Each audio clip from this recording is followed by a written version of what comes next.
Alright, this is supposed to be an unboxing, but I already unboxed it. So this is a unboxing take 2.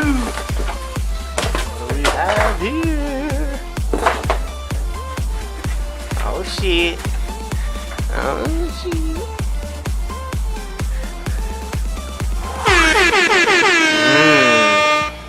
Got some TS10s.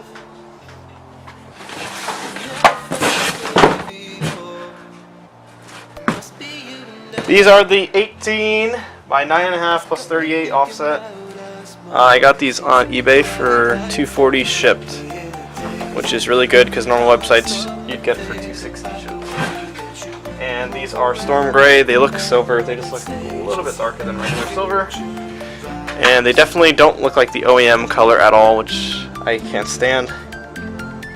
They're definitely wide. Gonna be a little aggressive. But so far I like them.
Bright lights take